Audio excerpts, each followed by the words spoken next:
Laura was about to say "I do" when her loyal dog blocked the aisle.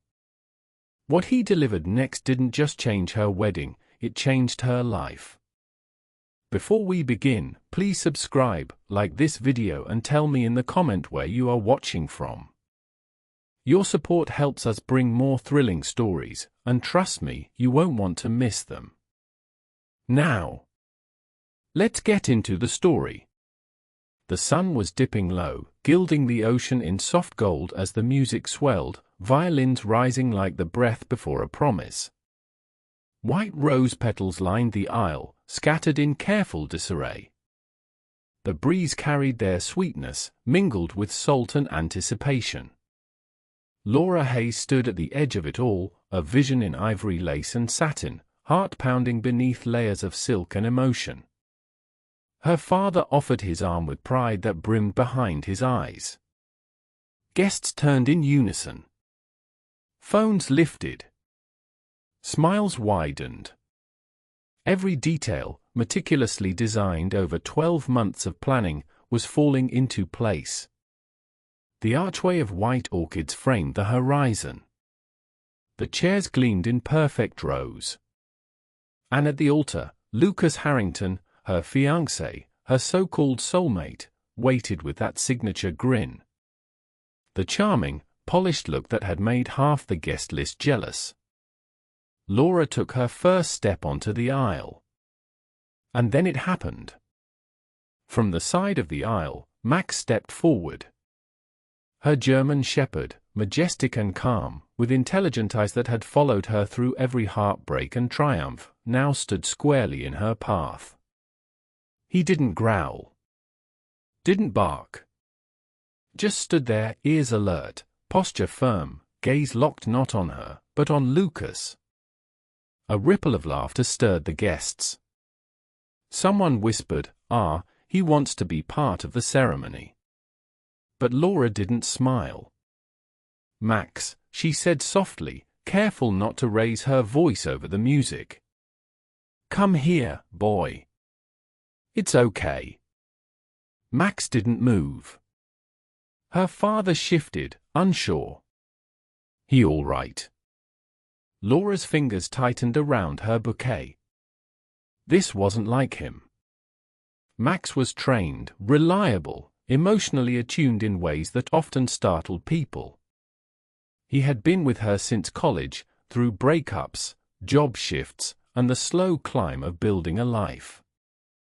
He always knew when she was anxious. He would nuzzle her arm, curl beside her feet, sit quietly when she cried. Now he stood like a sentinel, barring her from walking forward. Then he did something that made the violinist falter mid-note. Max lowered his head and dropped something onto the aisle in front of her. An envelope. The envelope was slightly crushed at one corner, sealed with a golden clasp. It was marked with faint smudges of sand, like it had been dug out or carried from somewhere nearby. Time slowed. Laura crouched down, her dress pooling around her like spilled milk on the beach. She picked it up, heart thudding. Inside, folded hotel receipts, marked with the Marquis, Miami. Her eye scanned the name signed in loopy penmanship, Lucas Harrington. A second page, handwritten. Familiar curves and swirls. Tracy. Laura's breath caught. She flipped to the photographs. Grainy, intimate shots. A bed. Lucas, shirtless. Tracy, laughing in nothing but a towel. A date circled in red, 2 months ago. The same weekend he claimed to be visiting a supplier in Atlanta. She looked up sharply. There, in the front row, Tracy. Her best friend. Her maid of honor. The woman who had helped plan every detail of this day. Her eyes were wide. Her lips parted in a frozen smile. Lucas had gone pale at the altar. The pastor lowered his book. The crowd, sensing the shift, fell silent. And Max barked. Just once. Short. Sharp. Echoing. Laura's father leaned in. "Laura, what is it?" She didn't answer. She rose slowly, the bouquet slipping from her grasp and falling onto the sand, white flowers bruised on impact. She stepped out of her heels. Max stepped beside her. Lucas took a step forward, panic rising in his voice. "Laura, I can explain." "Don't." Her voice was calm. Too calm. "You used my money. My planner. My trust." She looked down the aisle, the rows of people, all dressed in expectation, all frozen in disbelief. Then she turned to the crowd. Her voice didn't shake. "Max knew before I did." Silence. The sound of the waves. A seagull cried overhead. Then she turned, lifted her dress slightly, and walked, barefoot, bouquetless, with the sea breeze tangling in her veil, as Max trotted faithfully behind her. The scene unfolded in slow motion. Phones rose again, this time in stunned reflex. The guests who had once gasped now scrambled to capture the viral moment happening in real time. Someone whispered, "Is she really leaving?" Another voice, shaky, "Did the dog just end the wedding?" The pastor closed his book. Lucas just stood there, lips parted, hands hanging uselessly at his sides. Tracy had gone ghost pale. And Laura? She didn't look back. Her footprints left soft indentations in the sand. Max stayed close, like a shadow made of muscle and loyalty. She didn't stop walking until the archway was behind her. Until the music had ceased entirely. Until all that surrounded her was ocean, wind, and the one soul who had protected her when no one else dared. It would take just 3 hours for the video to go viral. Within one day, it would top every feed, headline, and hashtag. The world didn't know her name yet. But it would. What they saw was a bride walking away from her own wedding. What they didn't see, at least not yet, was the woman she was about to become. The sea had swallowed the last of the music. The veil danced in the wind behind her like a ghost she'd left behind. And just like that, the wedding was over. She didn't know who uploaded it first. Maybe it was the bridesmaid in lavender with the shaky hands. Or the teenager in the back row who never looked up from her phone. It didn't matter. Within minutes, Laura's barefoot walk down the aisle, in reverse, was everywhere. A shaky video, captioned "Her dog crashed the wedding," and exposed the groom. A still shot of Max standing in the aisle, golden envelope at his feet, tagged, #Max the hero dog. A clip of Laura dropping her bouquet, her voice calm and cutting. "Max knew before I did." By the time she reached the edge of the dunes, thousands of strangers had already watched her life shatter in real time. The footage spread like a storm, reposted, captioned, slowed down, set to dramatic music. By sunset, it had 1 million views. By midnight, it had 10. Laura sat on the floor of her hotel room, still in her wedding dress. She hadn't had the strength to change. The zipper was stuck, and she didn't care. Her veil lay crumpled on the carpet. Her heels were somewhere down by the beach, abandoned like everything else. Max lay beside her, head resting on his paws, never more than an inch from her. His presence was the only thing keeping her from shattering. Her phone buzzed. And buzzed. And buzzed. 84 unread texts. 52 missed calls. 18 voicemails. One from her agent. one from her ex's mother, one from a talk show producer she didn't even recognize. And the headlines were coming faster than she could scroll. The dog who stopped a wedding. Groom caught cheating, best friend involved? Runaway bride or saved woman? Exclusive, is Lucas Harrington's empire crumbling? Laura turned the phone face down and covered it with a towel. Outside, the ocean still hummed. Inside, the hotel room was dark, blinds pulled tight against the sun, the sound, and the eyes. Because the guests hadn't just uploaded clips. Some had tagged the venue. Others had tagged her name. Someone had even posted her wedding invite, full names, location, time. By morning, reporters had arrived. There was a woman in sunglasses and heels pacing in the parking lot.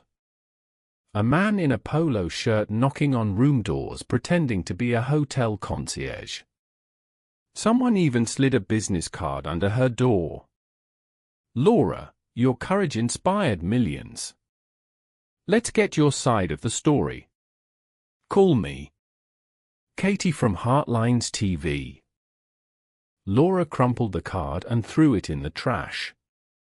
Then she lay back down on the floor next to Max and wept into his fur. By noon the next day, both Lucas and Tracy had made their statements. Tracy's was the first, posted on her private Instagram with the comments disabled. There's a lot of misinformation spreading. Out of respect for Laura, I won't get into the details. But not everything is as it seems. Please give us space to heal. Us. That one word made Laura's stomach turn. Then came Lucas's version, through a polished press release from his PR team. The rumors circulating online are deeply misleading. I have loved Laura for years, and I'm heartbroken over the events that transpired. Unfortunately, she has been under immense stress and may not be seeing things clearly. I ask for privacy for everyone involved. Unstable. He hadn't said the word, but it clung to every sentence like smoke. Laura stared at the screen in disbelief, then whispered aloud, voice hollow. They're rewriting it already. Max shifted beside her, resting his chin on her knee. There was a knock at the door. Not aggressive. Not eager. Just steady. She didn't answer at first. Then she heard it, her father's voice. Laura. It's me. She opened the door just enough to see his face, creased with concern, love, grief. He didn't speak right away. Just stepped in, sat down beside her on the floor, and took her hand in his. I know it hurts, he said softly. But you still have your dignity. And your dog. Laura laughed, but it broke halfway out and dissolved into sobbing. He let her cry. Let her get it all out, everything she hadn't been able to scream at Lucas or Tracy or the world. When it quieted, he added, You don't owe them a second of explanation, baby girl. You walked away. That's all anyone needs to know. That night, Laura did something that felt like pulling her own roots from the ground. She opened her phone one last time. And deleted everything. Her Instagram, gone. Her Twitter, deactivated. Facebook, LinkedIn, Pinterest, every digital thread that tied her to the life she had carefully curated for public display, snipped. She left only one thing, a silent photo posted to Max's account. Max lying beside her veil, curled up in the sand. The caption read, Sometimes the truth shows up on four legs. The post went viral in under an hour. Then she turned off the phone, packed a single bag, and told the hotel she would be checking out early. At sunrise, she loaded Max into the back seat of her car. She left her dress behind, still folded across the bed like a ghost. She left the bouquet, already wilted. She left the envelope, now emptied and burned in a glass ashtray. What she took was maximum.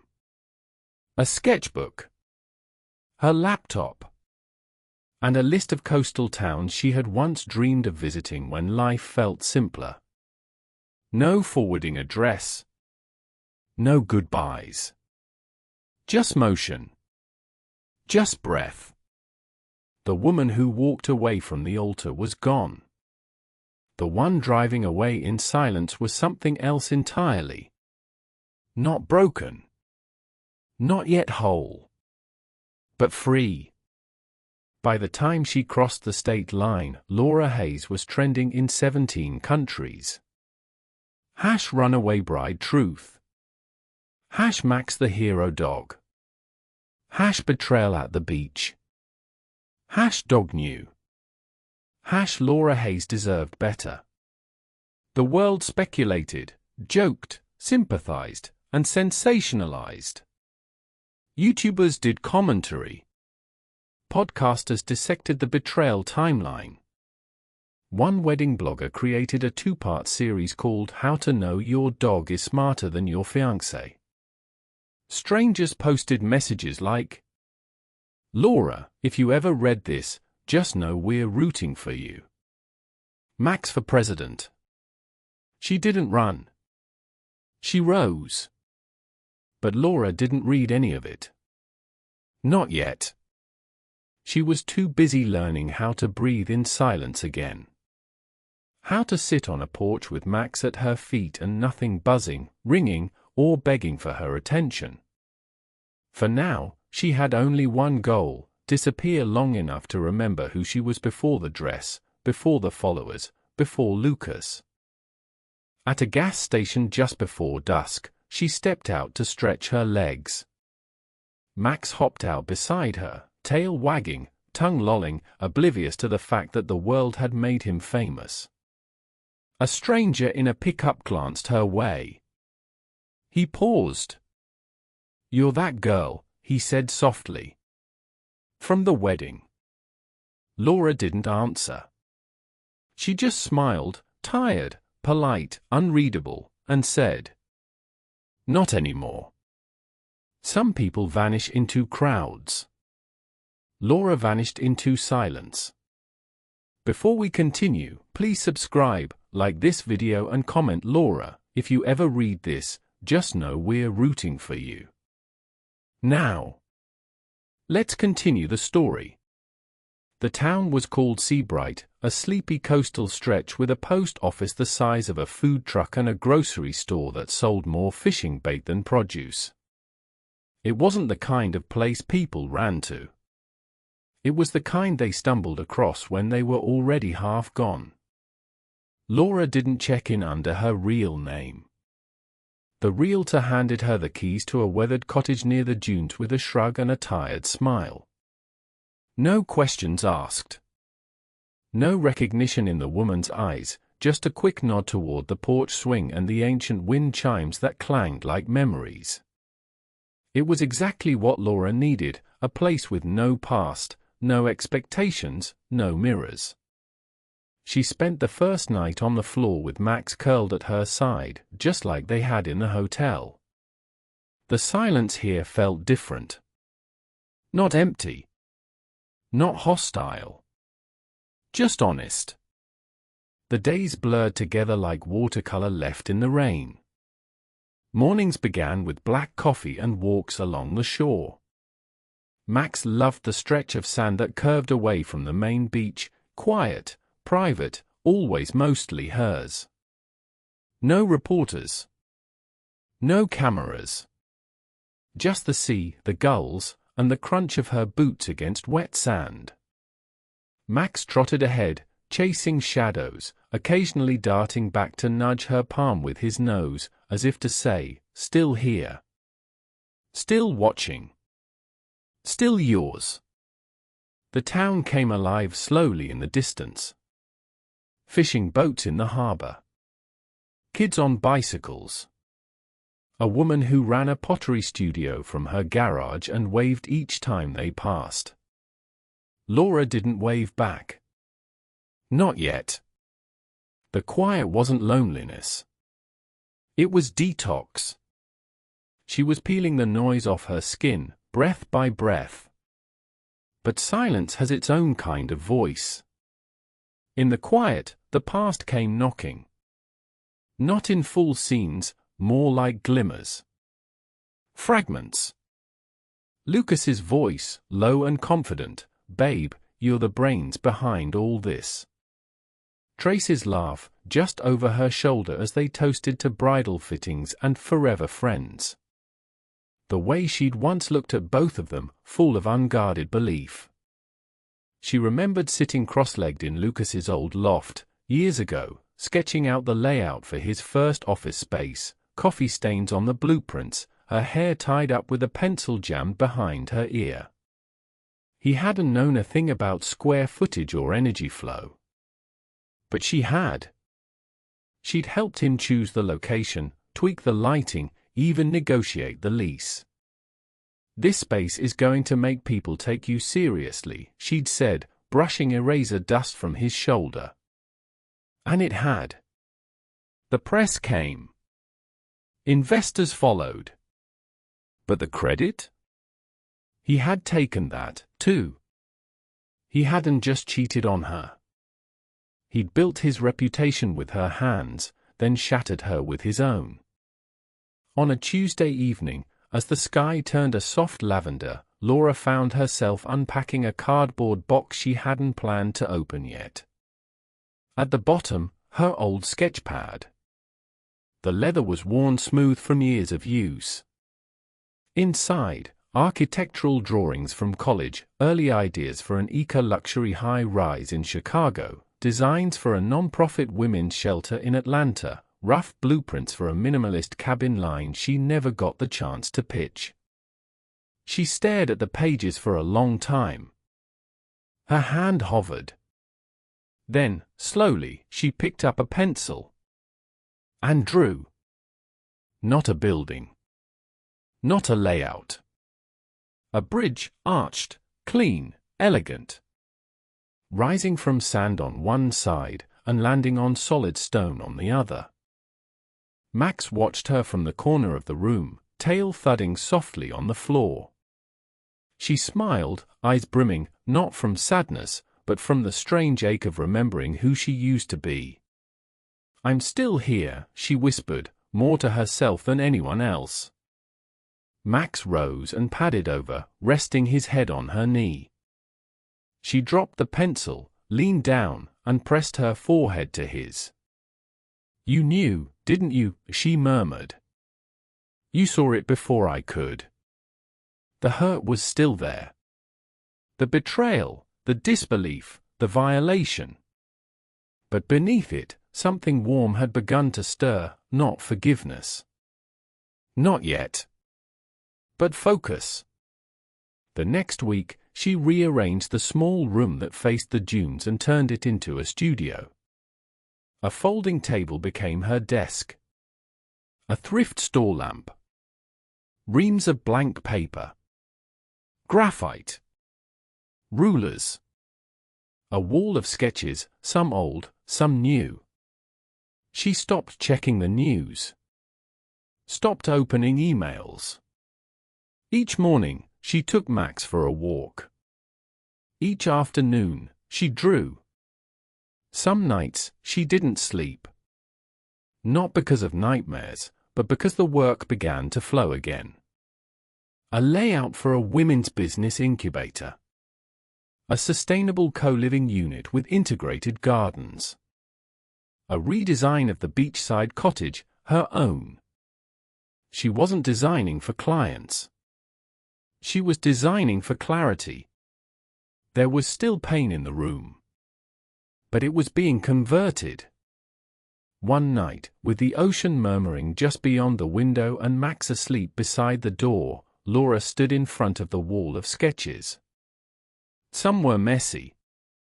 Others precise. All of them were hers. She held her coffee mug like an anchor and whispered, half laughing, half daring herself, "If I can build someone else's empire, I can build my own." The words didn't echo, but she felt them settle. Not as hope, as fact. The next morning, she woke with purpose for the first time in weeks. The beach was still quiet. The town still small. Her name still scattered across the internet, analyzed and memed and viral. But none of that came with her on her walk. Only Max. Only breath. Only blueprints for something not yet built, but already rising inside her. Some things break you. Some things build you. And then there are the rare moments in life that do both. The dress still hung in the back of the closet, pressed, preserved, untouched since the day she walked away. Laura stared at it for a long time one morning. The light in the room was soft, golden, drifting across the fabric like it might forgive it. But the dress wasn't the problem. It wasn't the gown's fault that it had been chosen for a lie. It wasn't the veil's fault that it had once danced in the ocean air while betrayal waited just a few steps ahead. And yet, keeping it felt like keeping a version of herself that had died the moment Max dropped that envelope at her feet. So she packed it carefully. Not angrily. Not dramatically. Just with reverence. Then she drove to the next town over and handed it to a women's charity that specialized in second-chance ceremonies for survivors of trauma. The woman at the desk looked confused. "Are you sure?" Laura nodded, then smiled, calm and honest. "It wasn't my forever. But maybe it can help someone else find theirs." She didn't look back. Freelance work came softly, almost by accident. It started with a casual email from an old classmate who hadn't connected the dots between Laura Hayes and that Laura Hayes. "Hey, I saw your early sketches on Behance. Any chance you'd be open to a small redesign project for a client out west?" Laura hesitated. But something inside whispered, "You don't have to be famous to be valuable." So she said yes. And then another inquiry came. And another. Each time, her work spoke louder than her name. No one asked about the wedding. No one mentioned Lucas or Tracy or viral hashtags. They just praised her vision, her clarity, her intuition. Word spread, not through headlines, but whispers. Laura became the go-to for clients who wanted more than just clean lines. They wanted feeling, flow, intention. She had no website. Just her hands. And Max, always at her feet. It was Max who returned to the spotlight before she did. A wedding blogger posted a throwback clip on TikTok, Max blocking the aisle, envelope in mouth, gaze unwavering. It went viral again. But this time, it wasn't shock. It was reverence. This dog knew. Every woman needs a maximum. He didn't ruin her wedding.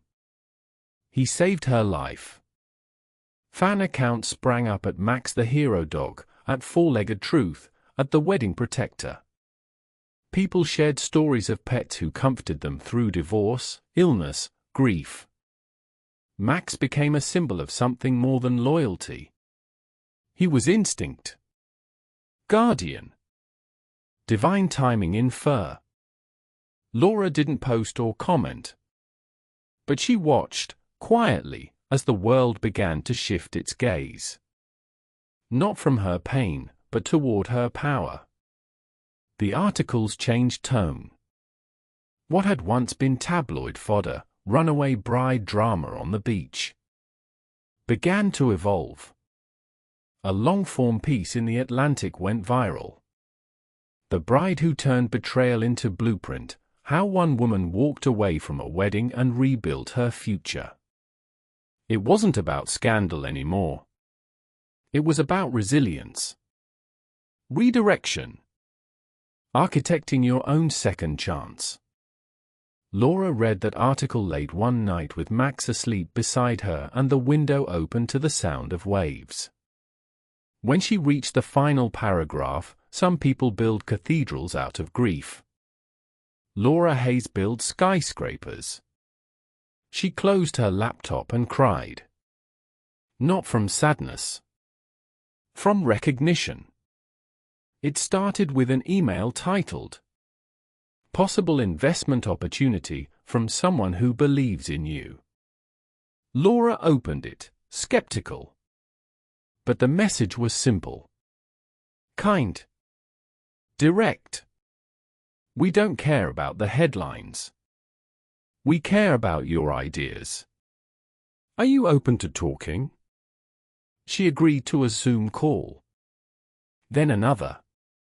Then a panel with 3 venture capital partners, 2 women and 1 man, who had followed her work quietly for years. On the 3rd call, one of them said, "You turned personal ruin into architectural clarity. That's not just inspiring. That's visionary." Laura blinked. The word stuck to her skin like warm light. Visionary. They asked if she had a company in mind. A brand. A path forward. She didn't hesitate. L. Hayes and Company. Architecture. Clean design. Conscious living. Beauty without ego. They smiled. And asked when they could invest. She almost didn't answer the call when she saw the name, Pastor David Byron. He had been standing at the altar that day, mouth open, Bible in hand, as the ceremony dissolved around him. His voice on the line now was as calm and warm as it had always been.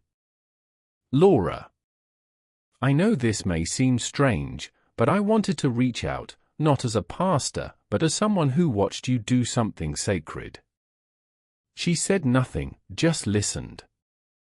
"You walked away from Dishner in front of 100 people. That takes more strength than most people ever muster in their lives. I hope you know, that wasn't just bravery. That was protection. Divine, even. That dog didn't stop a wedding. He rerouted your purpose." A silence passed. Then Laura said softly, "Thank you." He replied, "I just wanted you to hear it from someone who saw it up close." They hung up. And the quiet that followed felt different. Holy. Laura moved with intention now. She drew late into the night, Max asleep beside her, pencil between her fingers, moonlight cutting across the sketches. The walls of her studio filled up again. Blueprints. Branding mock-ups. Sustainable material research. Concept decks for potential clients. She mapped the bones of L. Hayes and Company with the same attention she once gave Lucas's company, only this time, it wasn't borrowed vision. It was her own. She designed a logo, clean serif font, no embellishments. The tagline beneath. Built from truth. It wasn't about revenge. It was about reclamation. And Max?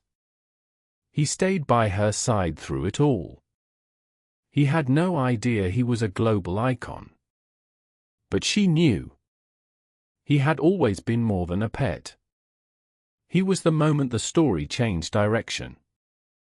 Weeks later, she stood in the middle of her studio, blueprints taped to every surface, the name L. Hayes and Company printed on crisp letterhead beside her. The ocean breeze filtered through the window, and Max shifted in his sleep, his tail thudding once. Laura set her pencil down and whispered into the quiet. The wedding ended a story. But it also began an empire. Not every phoenix rises in flames. Some rise in silence. In steel. In glass. In truth. It had been exactly 12 months since she walked away from that beachside altar, bouquet abandoned, the world watching. In that time, Laura Hayes had not given a single interview. Had not posted a single update. Had not fed the fire of the public's obsession. She had simply worked. And now, the result stood before her, tall, clean-lined, breathtaking in its quiet power. L. Hayes and Company was real. Her company had launched. Not with a press conference. Not with a ribbon-cutting ceremony or viral dance. Just a website. A portfolio. And a singular photograph. Laura in a navy blue suit, standing in front of a towering glass window, Max seated at her feet like a sentinel. Behind them, the skyline shimmered. On her desk, a sleek brass plaque. Chairman. The caption read, "Truth doesn't need an apology. Only a foundation." The media noticed. And this time, they weren't hunting for scandal. They were witnessing a storm made of steel. Business Weekly ran a feature. The CEO who said no to lies, how Laura Hayes turned one of the internet's most infamous weddings into a billion-dollar design empire. Architectural Digest called her work soulful modernism. Fast Company dubbed her the most grounded mind in green luxury. Forbes simply said, she built back better. But Laura didn't read most of it. She was too busy leading a team, presenting blueprints, mentoring young female architects who had emailed her late at night thanking her for walking away. She never once mentioned Lucas. Or Tracy. But their names never fully left the headlines. Max became the face of the brand without anyone planning it. Clients visiting the new office always asked if he was here. Photographers requested him in editorial shots. Staff bought him a tiny navy blue bandana with the initials LH. One shoot captured him seated beside Laura on the terrace, her hand resting lightly on his head. The photographer later said the shot didn't need editing, the loyalty was already in the frame. Social media accounts resurrected the #MaxTheHeroDog hashtag on launch day. One tweet simply read, "He saved her wedding. She saved herself." Together, they built something the world couldn't look away from. Max never understood the attention.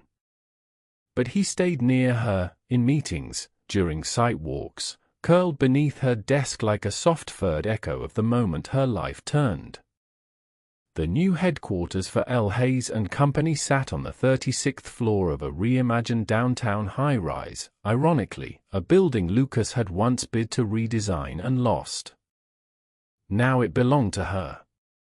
The office was drenched in light, floor-to-ceiling windows, cool tones of stone and steel, accents of gold and deep blue.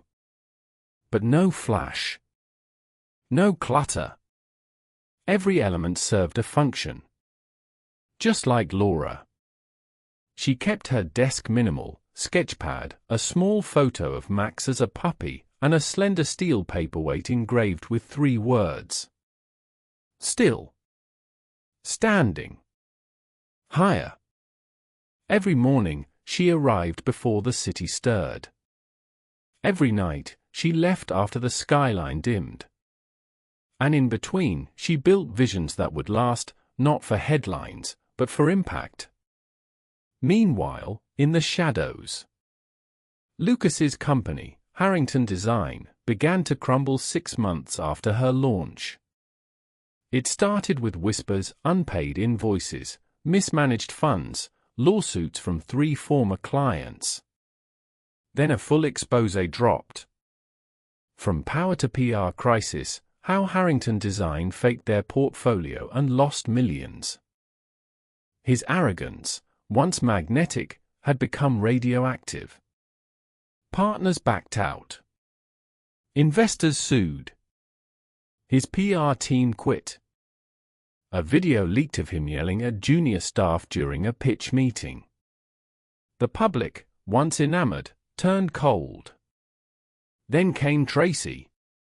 Her lifestyle blog folded after advertisers pulled support. A photo went viral of her leaving a courthouse with a bankruptcy attorney at her side. Her statement pieces were now on consignment racks. The very followers who once envied her now reposted her downfall with schadenfreude. And still, Laura said nothing. No quote. No tweet. No smirk. Just growth.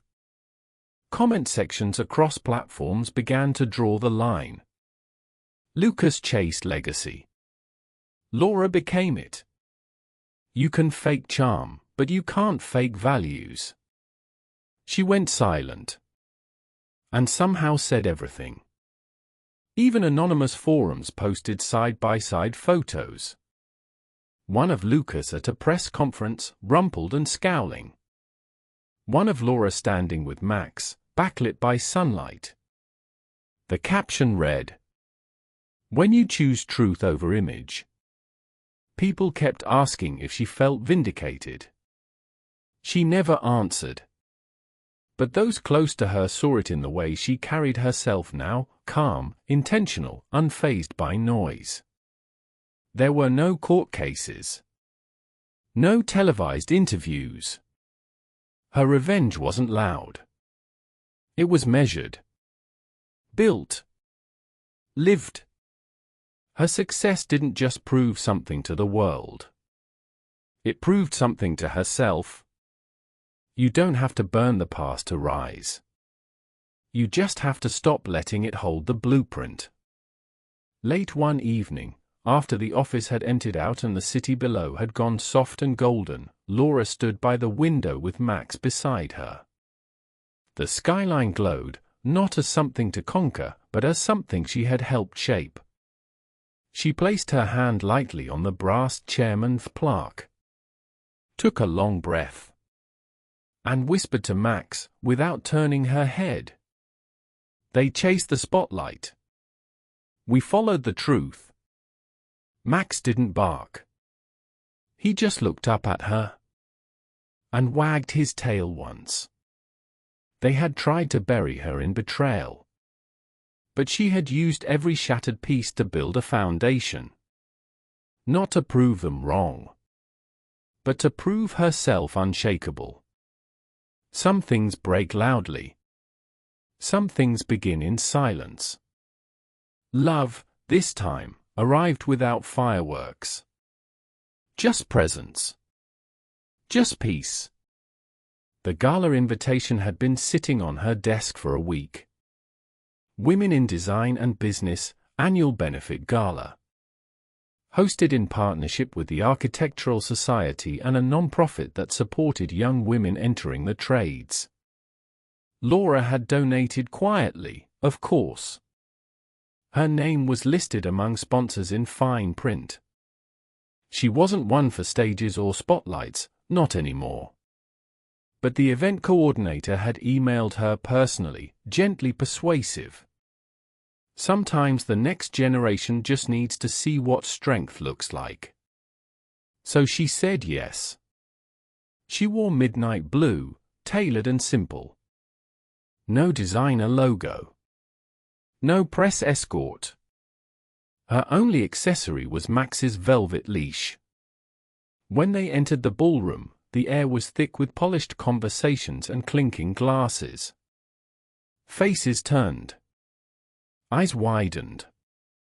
Whispers rose. That's her. The bride who walked away.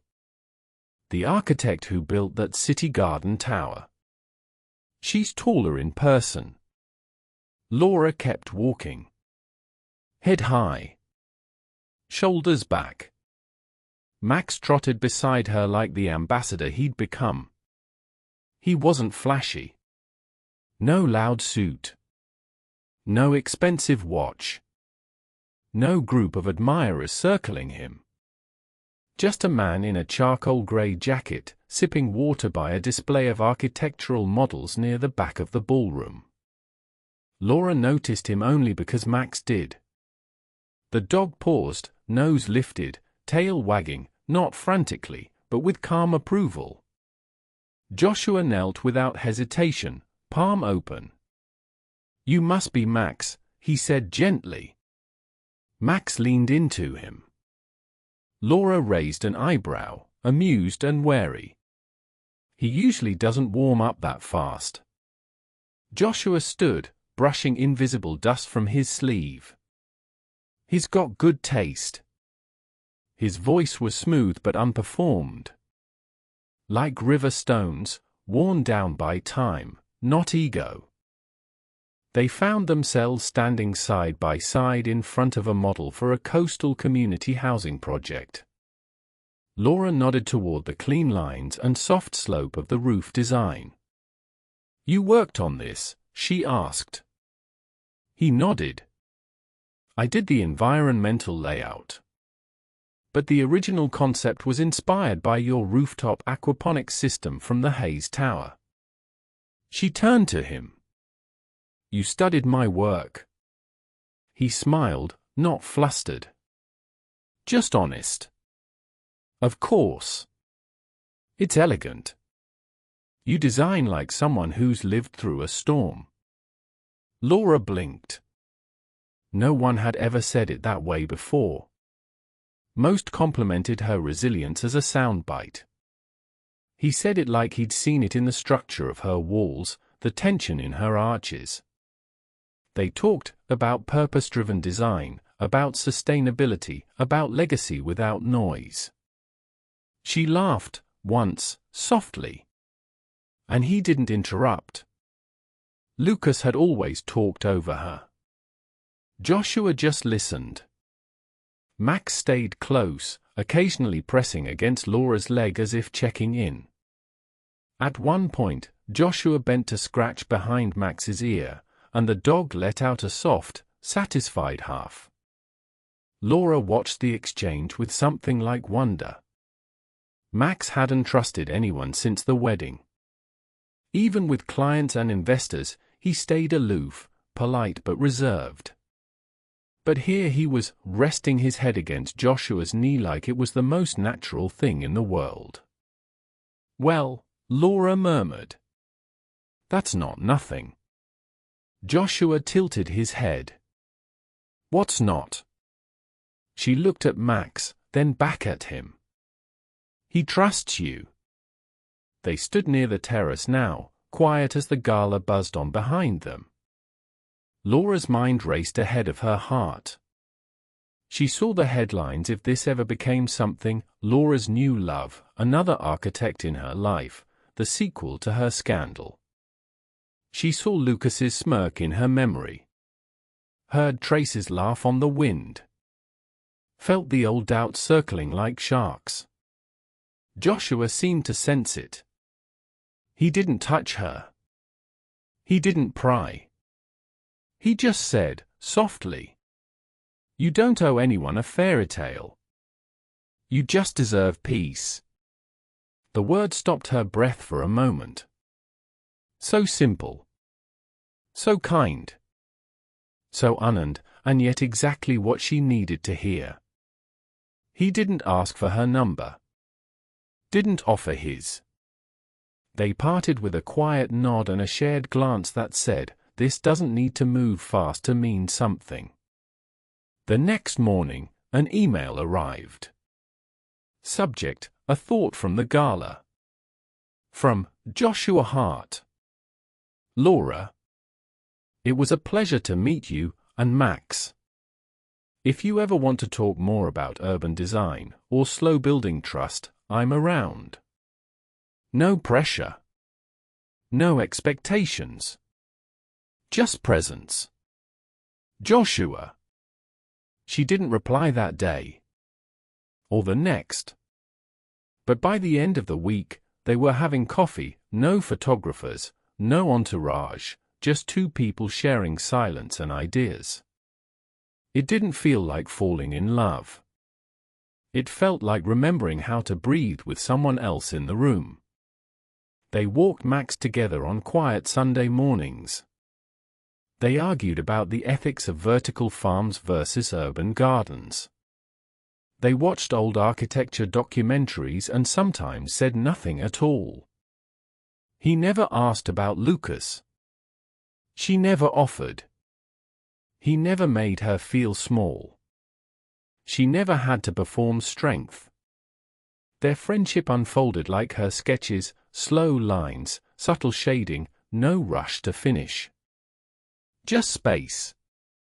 And a steady hand beside hers. One evening, as twilight dipped into blue, they sat on her office terrace, Max curled between them, tail thudding softly.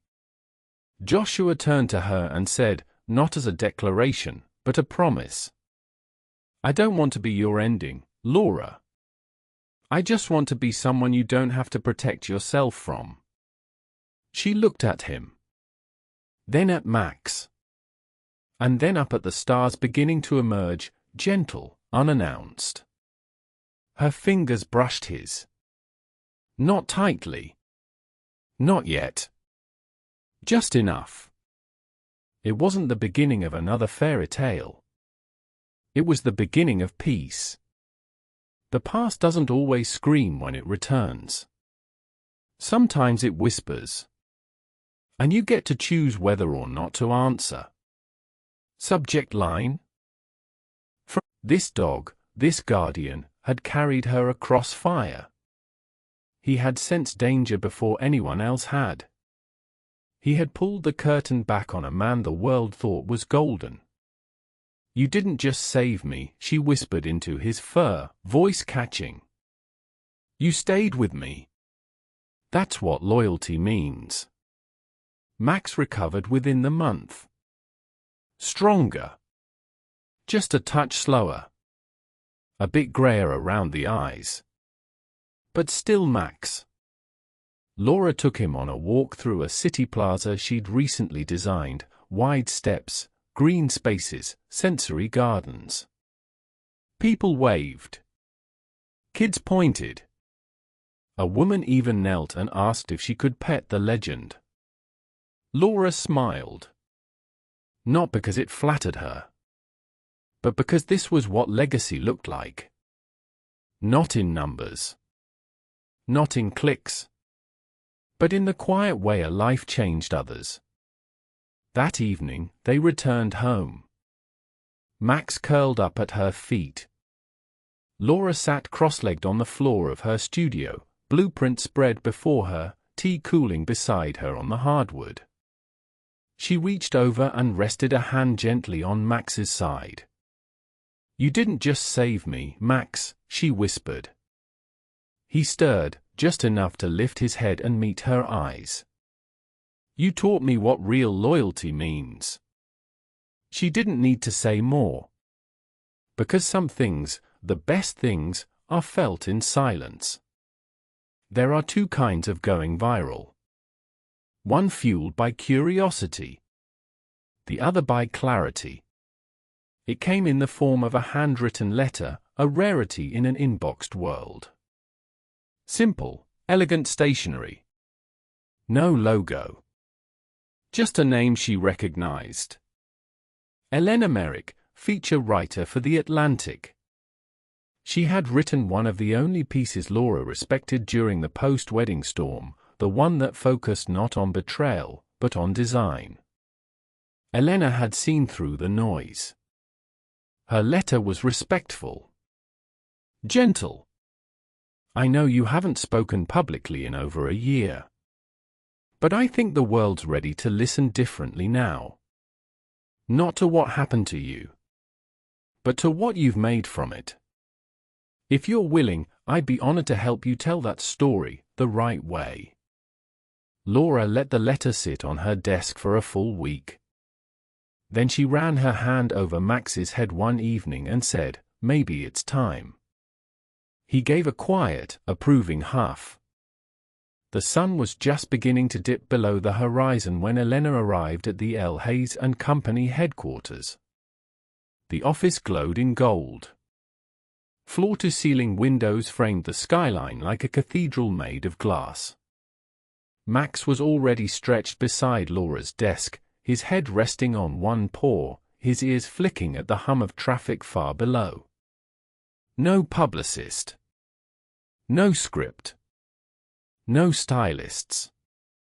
Just Laura in a soft cream blouse, sleeves rolled, pencil still tucked behind her ear from an earlier meeting. Her energy wasn't guarded, but grounded. Elena clicked on the recorder and said, simply, "Whenever you're ready." Laura didn't talk about Lucas.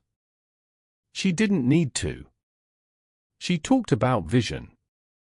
About losing direction and finding something stronger. About how she almost let betrayal dim the very part of her that had made her powerful, her intuition, her insight, her belief in beauty with purpose. Then she looked down at Max. "People think he ruined my wedding," she said softly. "But they're wrong." She paused. A breath. "Max didn't ruin anything. He saved my life." The article went live at 7:02 p.m. By 7:13, the quote had already been screenshot and shared across every platform. "Max didn't ruin my wedding. He saved my life."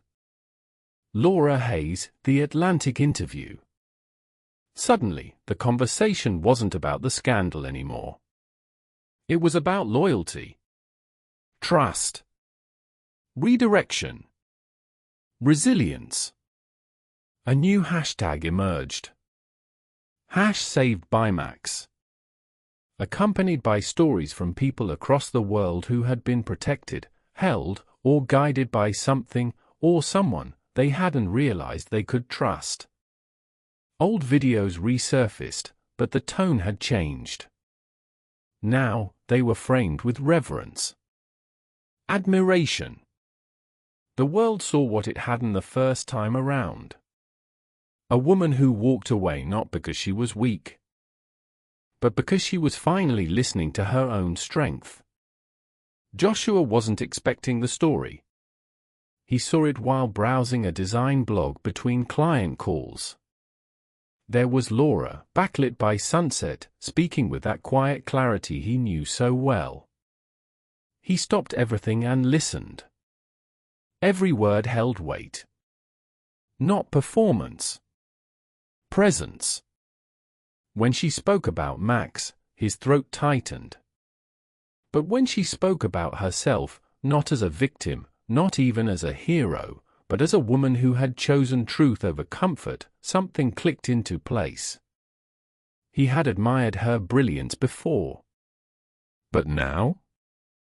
Now he knew. He loved her.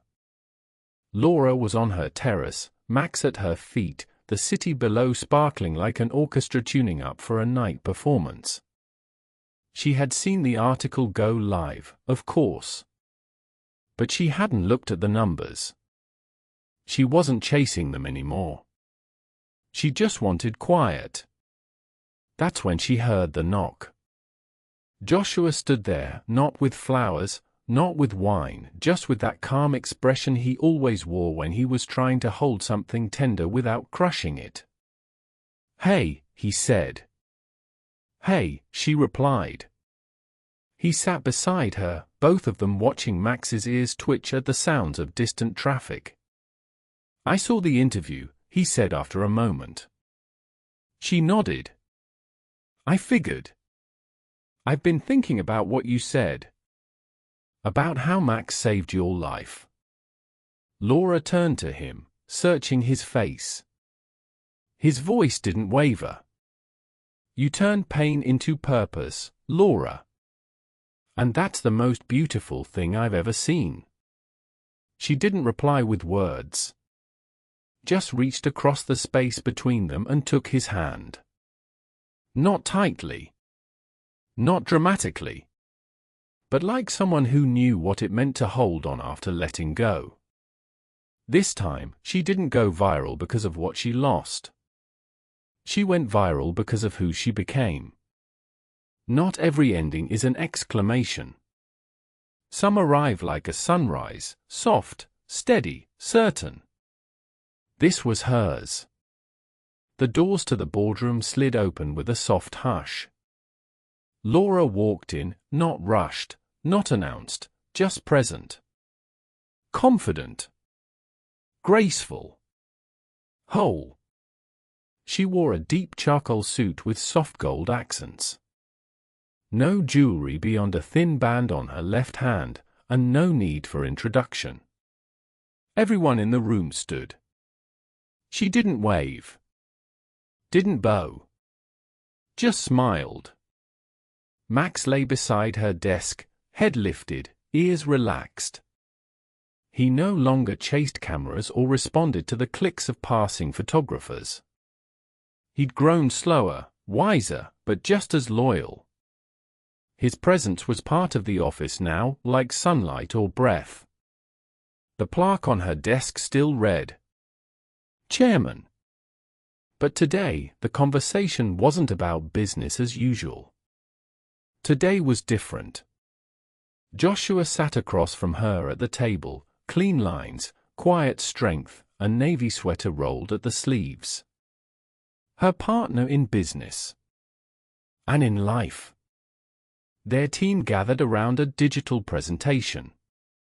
The screen read, Max Initiative, Shelter Redesigns and Animal-Assisted Healing Spaces. The proposal was simple. Reinvest part of L. Hayes and Company's annual profits into a series of community shelters designed for dignity, efficiency, and healing. Each one would include animal therapy rooms, space for rescue partnerships, and integration with trauma-informed design. Joshua looked up from the concept model and said, We're not just building walls. We're building peace. Laura nodded, her eyes soft. Every woman who walks through these doors deserves what Max gave me. Protection, presence, and a chance to heal. That evening, after the meeting, Laura sat at her desk as the city turned to amber beyond the windows. The boardroom had emptied. Joshua was off finalizing site visits. Max was curled near her feet, asleep. She glanced at her calendar and noticed the date. Exactly 2 years since the beach. The veil. The bark. The envelope. She closed her eyes for a moment, not to retreat, but to remember. And this time, the memory didn't sting. She could see it now like a scene from someone else's story, beautiful, yes, but distant. Like a painting hanging in a gallery she once walked through. She remembered how the bouquet had fallen. How her heels had sunk into the sand. How Max had stood like a sentry between her and ruin. She smiled, genuinely. Not bitter. Not proud. Just free. That day didn't break me, she said aloud to the quiet room. It built me. Max shifted, as if in agreement. Later that night, Laura and Joshua stood by the office window. The skyline glowed, not cold and unreachable, but warm, like something earned. Something she had helped shape with her own 2 hands. With vision. With boundaries. With healing. Joshua slid his hand gently into hers. Max lay peacefully behind them, his head on his paws, eyes closed. Laura leaned into Joshua's shoulder. No words needed. They weren't built on declarations. They were built on stillness. On trust. On choosing each other without noise. Below them, the city pulsed with life. Somewhere, a billboard still showed her latest project. Somewhere, a girl was watching an old clip of Max standing in an aisle and realizing she could walk away from her own heartbreak, too. But up here, in the space Laura built, there was only this moment.